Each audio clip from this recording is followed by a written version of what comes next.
Hi friends, the job junction channel में आपका स्वागत है। और हम लोग जो है नदी तंत्र को देख रहे हैं, ज्योग्राफी में नदी तंत्र को देख रहे हैं। एक क्लास हुआ है जो कि आपको प्लेलिस्ट में मिल जाएगा, आप वहां से देख सकते हैं। वहां पे हमने जो है सिंधु नदी तंत्र के बारे में पढ़ा है और आज हम लोग जो है ब्रह्मपुत्र नदी तंत्र के बारे में पढ़ेंगे। ब्रह्मपुत्र नदी तंत्र, आखिर ब्रह्मपुत्र नदी जो है वह कहाँ से निकलती है, कहाँ उसका मुहाना है और उसकी सहायक नदियां कौन कौन सी है, भारत में कहाँ पे एंट्री करती है। तो आइए चलते हैं हम लोग ब्रह्मपुत्र नदी तंत्र पे। तो सबसे पहले हम बात करेंगे ब्रह्मपुत्र नदी की लंबाई। तो ब्रह्मपुत्र नदी की जो लंबाई है वह है टोटल आपको 2900 किलोमीटर। ब्रह्मपुत्र नदी की लंबाई 2900 किलोमीटर, ठीक है। तो अब एक प्रश्न बनता है कि ब्रह्मपुत्र नदी निकलती कहाँ से। तो ब्रह्मपुत्र नदी जो है वो आपको आंगसी ग्लेशियर से निकलती है, आंगसी ग्लेशियर से निकल करके और बे ऑफ बंगाल में जाती है। तो ब्रह्मपुत्र नदी का उद्गम कहाँ हो गया, आंगसी ग्लेशियर, जो कि तिब्बत में पड़ता है, तिब्बत में पड़ता है। तो ब्रह्मपुत्र नदी निकली तो तिब्बत से। अब भारत में इसकी कितनी लंबाई है, यानी कि भारत में कितना दूरी तय करती है। तो जो ब्रह्मपुत्र नदी है वो आपको 916 किलोमीटर भारत में इसका दूरी है। तो ब्रह्मपुत्र नदी की लंबाई हो गई 2900 किलोमीटर और भारत में इसकी लंबाई हो गई 916 किलोमीटर, ठीक है। अब जो हम आगे बढ़ते हैं कि ब्रह्मपुत्र नदी को और किन किन नामों से जानते हैं, ठीक है। तो उसमें जो है पहला जो आता है वो है तिब्बत, यानी कि तिब्बत से नदी निकली। तो तिब्बत में हम लोग जानेंगे कि तिब्बत में किस नाम से जानते हैं। तो तिब्बत में जो है इसको सांगपो के नाम से जानते हैं, तिब्बत में जो है सांगपो के नाम से जानते हैं। उसके बाद यह नदी जो है अरुणाचल प्रदेश में एंट्री करती है। तो अरुणाचल प्रदेश में जो है इस नदी को हम लोग दिहांग या सियांग के नाम से जानते हैं। दो हो गया, तिब्बत में सांगपो और अरुणाचल प्रदेश में दिहांग या सियांग, ठीक है। उसके बाद जो है असम, असम में जो है इस नदी को जो हम लोग ब्रह्मपुत्र नदी कहते हैं, यानी कि यह नदी तिब्बत आंगसी ग्लेशियर से निकली। तो तिब्बत में इसका नाम हम लोगों जो है या सांगपो रखे और अरुणाचल प्रदेश में जो इसका नाम दिहांग पड़ा और असम आते आते इसका नाम ब्रह्मपुत्र नदी हो गया। नदी को हम लोग बांग्लादेश में जमुना कहते हैं। तो भाई ब्रह्मपुत्र नदी का बांग्लादेश में जमुना नाम कब पड़ता है, तो जब ब्रह्मपुत्र नदी बांग्लादेश में पद्मा से मिल जाती है तब इसका नाम जमुना हो जाता है। अब पद्मा किस नदी को कहते हैं, तो गंगा नदी को कहते हैं। और इसका जो है हम लोग डिटेल में गंगा नदी तंत्र में गंगा के बारे में बात करेंगे। अभी बस पद्मा से मिलने के बाद इसका नाम बांग्लादेश में जमुना हो जाता है। अब देखिए, कल हमने एक वर्ड आपको बताया था, प्रवाह क्षेत्र। तो प्रवाह क्षेत्र यानी कि नदी किन किन जगहों से होकर के गुजरती है, नदी का रास्ता क्या है। तो ब्रह्मपुत्र नदी जो है इसका अगर रास्ते की बात करेंगे, यानी कि किन किन देशों से होकर के गुजरती है, तो हो जाएगा तिब्बत, चीन, भारत और बांग्लादेश, यानी कि 3 देशों से होकर के बहती है ब्रह्मपुत्र नदी। अब जो है अपवाह क्षेत्र है, प्रवाह और अपवाह के बारे में हमने कल आपको बताया था। अपवाह क्षेत्र यानी कि किन किन जगहों से पानी आकर के उसमें मिलता है, ठीक है। तो जब अपवाह क्षेत्र की बात होगी तो अब इसमें जो है एक भूटान जुट जाएगा, नया देश जुट जाएगा, भूटान। यानी कि ब्रह्मपुत्र नदी का अपवाह क्षेत्र जो है भूटान, तिब्बत, बांग्लादेश और भारत है। तो अपवाह क्षेत्र 4 देश से और प्रवाह क्षेत्र 3 देश से, ठीक है। अब जो है ब्रह्मपुत्र का मुहाना, ब्रह्मपुत्र का मुहाना जो है किस नाम से जानते हैं, तो मेघना के नाम से जानते हैं। ब्रह्मपुत्र का जो मुहाना है, मुहाना भी कल हमने डिस्कस किया था कि मुहाना किसे कहते हैं, ठीक है। तो ब्रह्मपुत्र का मुहाना जो है मेघना के नाम से जाना जाता है, ठीक है। अब हम लोग जो है एक मैप के थ्रू जो है हम लोग देखेंगे कि ब्रह्मपुत्र नदी में कौन कौन सी नदियां आती है, मिलती है, इसकी सबसे बड़ी सहायक नदी कौन सी है, ठीक है। और यह जो मैप है ऐसा नहीं है किस तरह से ही नदियां चलती है, यह बस एक दिमाग में आपको बैठाने के लिए, याद करने के लिए यह एक मैप काल्पनिक तरीके से बनाया गया है, ठीक है।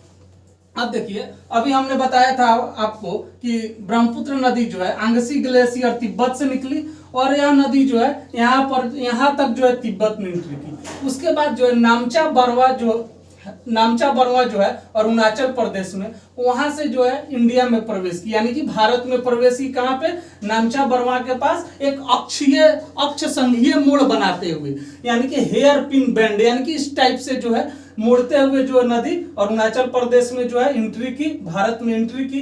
तब इसका नाम जो है क्या हो गया, दिहांग हो गया। अभी हमने यहाँ पे डिस्कस किया था दिहांग, तो यहाँ पे इसका नाम दिहांग हो गया, ठीक है।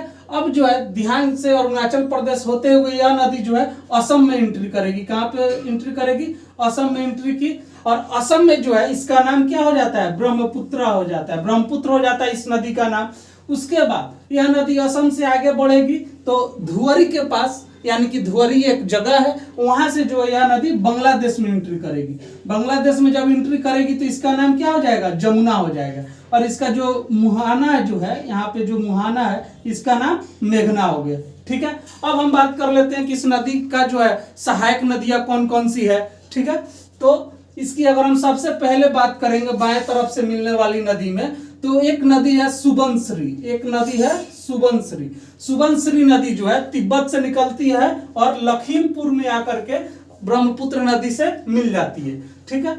उसके बाद एक नदी जो है वह है कामेग नदी। एक नदी जो है वह है कामेग नदी, जो कि तवांग से निकलती है और तेजपुर असम में आकर के इस ब्रह्मपुत्र नदी में मिल जाती है। अब हम जो है इसके दाएं तरफ से मिलने वाली दो नदियों को देखते हैं। यहाँ तक तो दो नदी निकलती है आपको तिब्बत से। दो नदी निकली तिब्बत से। पहला जो नदी है वह है दिबांग नदी और दूसरा जो नदी है वह है लोहित नदी। तो दिबांग नदी जो है वह ब्रह्मपुत्र में पासी घाट के पास जो है मिलती है और ब्रह्मपुत्र नदी सदिया को दो भागों में बांटती है। यहाँ पे सदिया नामक जगह है, इसको दो भागों में काट दी। और लखीमपुर और पासीघाट इसके बीच में जो है दुनिया का सबसे बड़ा नदी द्वीप है, वह है आपका माजुली नदी द्वीप, यहीं पे आता है। इसी के आसपास क्षेत्र में माजुली द्वीप आता है। अब हमने बोला था लोहित नदी, तो लोहित नदी भी जो है यहाँ से आपको तिब्बत से निकली और तिब्बत से निकलने के बाद यही पासीघाट के समीप जो है आकर के ब्रह्मपुत्र में मिल जाएगी। अब लोहित नदी पे जो है भारत का सबसे बड़ा ब्रिज है, वह ब्रिज है ढोला सादिया ब्रिज या भूपेन हजारिका ब्रिज। ठीक है। अब जो हम आगे बढ़ते हैं तो हमने चर्चा किया था पहले ही कि अपवाह क्षेत्र, यानी कि पानी कहाँ कहाँ से आता है। तो हमने बात किया था इसमें भूटान का। तो यह जो है मान के चलिए यहाँ पे भूटान है, तो दक्षिणी भूटान से एक नदी निकलती है, वह नदी है मानस नदी। वह नदी मानस नदी है जो कि आके असम में आकर के ब्रह्मपुत्र नदी में मिल जाती है। और अगर हम दूसरी नदी की बात करेंगे भूटान से, तो वह है गदाधर नदी या यहाँ पे गदाधर के जगह गदाधर नदी या साकोस नदी, इसको जो हम लोग साकोस नदी कहते हैं, थोड़ा मिसप्रिंट हो गया था। तो गदाधर नदी या साकोस नदी जो कि भूटान से निकलती है और पश्चिम बंगाल और असम होते हुए धुवरी के पास, जहां से बांग्लादेश में एंट्री कर रही है ब्रह्मपुत्र नदी, वहां पर जो आकर के मिल जाती है। तो अपवाह क्षेत्र समझ गए, यानी कि भूटान से दो नदियां आकर के ब्रह्मपुत्र में मिल रही है। ठीक है। उसके बाद जो अगर हम बात करते हैं सिक्किम का, तो सिक्किम से एक नदियां निकलती है, वह है तीस्ता नदी। सिक्किम से एक नदी निकली तीस्ता नदी, जो कि साकोस परियोजना इसी पे जो है, और यह भी जाकर के बांग्लादेश में ब्रह्मपुत्र नदी में मिल जाती है। अगर हम सिक्किम की बात कर रहे हैं तो तीस्ता नदी है। तो तीस्ता नदी जो है उसकी सहायक नदी एक हो जाएगी रंगपो नदी और दूसरी हो जाएगी रंगीत नदी।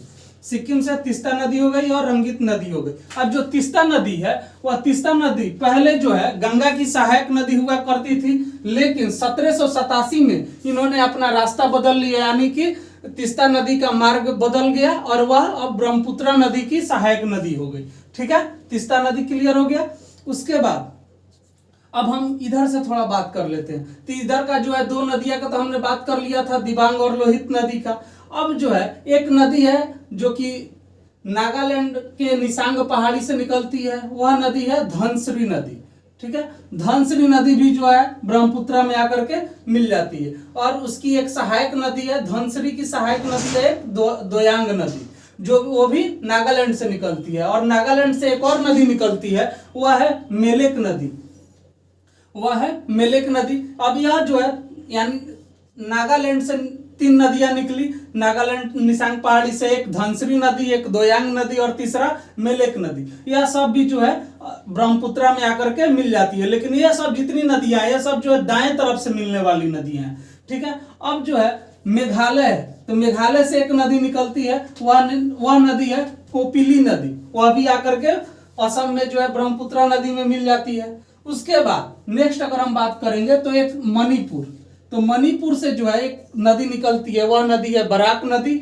और बराक नदी जो है क्यों फेमस है भाई, तो वह कैंची मोड़ बनाने के लिए फेमस है। यानी कि कैंची देखें इस टाइप से होता है, तो यह नदी जो है बराक नदी जो है इस टाइप से जो है होते हुए आकर के बांग्लादेश में जो है आकर के ब्रह्मपुत्रा से मिल जाती है। और अगर हम बराक नदी की बात करेंगे तो बराक नदी की एक सहायक नदी है जो कि त्रिपुरा से निकलती है, वह नदी है गुमटी नदी। या गुमटी नदी जो है बराक में मिलेगी और बराक जो जाकर के ब्रह्मपुत्रा में मिल जाएगी। ठीक, यहाँ तक जो है हमने ब्रह्मपुत्रा को देखा। अब जो है इधर से नदी तंत्र का जो है आया, यह जो है आपका पद्मा, यानी कि गंगा नदी है जिसको बांग्लादेश में पद्मा के नाम से जानते हैं। अब यह नदी और गंगा से जो है फुटकी हुई एक नदी है, वह है हुगली। हुगली नदी जो है यह भी जो है आकर के बांग्लादेश में ब्रह्मपुत्रा के साथ मिलेगी। यानी कि पद्मा, हुगली और ब्रह्मपुत्रा, यह तीनों नदियां जब एक साथ मिलेगी तब इसका मुहाना हो जाएगा आपका मेघना। इसका मुहाना क्या कहलाएगा, मेघना कहलाएगा। बांग्लादेश का मुहाना हो जाएगा मेघना। और यहाँ से जो यह नदी BOB यानी कि बे ऑफ बंगाल में, बंगाल की खाड़ी में जो जाकर के समाहित हो जाएगी। अब इसके हम कुछ फैक्ट देख लेते हैं। जैसे सुबनसिरी जो है यह ब्रह्मपुत्र की सबसे बड़ी सहायक नदी है और लखीमपुर में आकर के मिलती है, हमने पहले भी चर्चा किया था। उसके बाद तीस्ता नदी जो है पहले गंगा की सहायक नदी हुआ करती थी, परंतु 1787 में इस नदी का मार्ग बदल गया और यह ब्रह्मपुत्रा की सहायक नदी हो गई। ठीक है, हमने पहले भी इसको देखा। उसके बाद तीस्ता नदी जो है, यानी कि यह जो तीस्ता नदी है, इसी नदी के रास्ते में जो है आ जाता है आपको दार्जिलिंग की पहाड़ियां। कौन आ जाता है, दार्जिलिंग की पहाड़ियां, दार्जिलिंग की पहाड़ियां। अब जो तीस्ता नदी है दार्जिलिंग के पहाड़ी को दो भागों में काट देती है, जो कि पूर्वी भाग और पश्चिमी भाग। तो पूर्वी भाग को जो है हम लोग कलिमयोंग के नाम से जानते हैं। दार्जिलिंग के पूर्वी भाग को हम लोग किस नाम से जानते हैं, कलिमयोंग के नाम से जानते हैं। और पश्चिमी भाग को जो है हम लोग टाइगर हिल्स के नाम से जानते हैं, टाइगर हिल्स के नाम से जानते हैं। तो तीस्ता नदी यहाँ पे दार्जिलिंग को दो भागों में बांटी।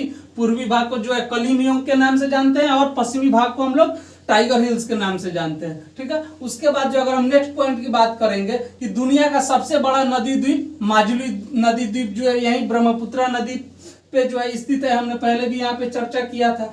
तो हमने अगर एक बार ब्रीफ रिव्यू इसका ले ले तो ब्रह्मपुत्रा नदी जो है आंगसी ग्लेशियर तिब्बत से निकली, इसका तिब्बत में नाम सांगोपो रहा। फिर जो है अरुणाचल प्रदेश के जो है नामचा बरवा के पास से जो है अक्ष संघीय मोड़ बनाते हुए अरुणाचल प्रदेश में एंट्री करेगी और जिसका नाम दिहांग हो जाएगा। फिर दिहांग के बाद जो है नदी आगे बढ़ेगी, फिर वह असम में एंट्री की। असम में जो है इसका नाम ब्रह्मपुत्र हो गया और ब्रह्मपुत्र से जो है यानी कि असम से जो है आगे बढ़ी, फिर धुवरी नामक जगह से जो है यह नदी बांग्लादेश में एंट्री कर गई, जहां पे इसका नाम जमुना पड़ गया। अब अगर हम बाएं तरफ से मिलने वाली नदियों की बात कर ले तो जो है सुबनसिरी जो कि ब्रह्मपुत्र की सबसे बड़ी सहायक नदी हो गई, कामेग नदी हो गई, उसके बाद मानस नदी हो गई, उसके बाद गदाधर नदी हो गई, उसके बाद तीस्ता नदी हो गई। यह सब नदियां जो है वह आपको बाएं तरफ से मिलने वाली नदी है। और दाएं तरफ से मिलने वाली नदी की बात कर लेंगे तो हो जाएगा दिबांग नदी, लोहित नदी, इसी पे जो है ढोला सादिया पुल है।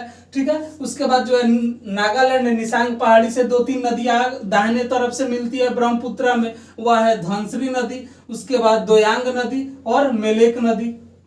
यह सब नदियां जो दाएं तरफ से मिली। फिर जो है मेघालय से एक नदी आके कपिली नदी आकर के ब्रह्मपुत्रा में मिलेगी। और मणिपुर से जो है एक नदी है बराक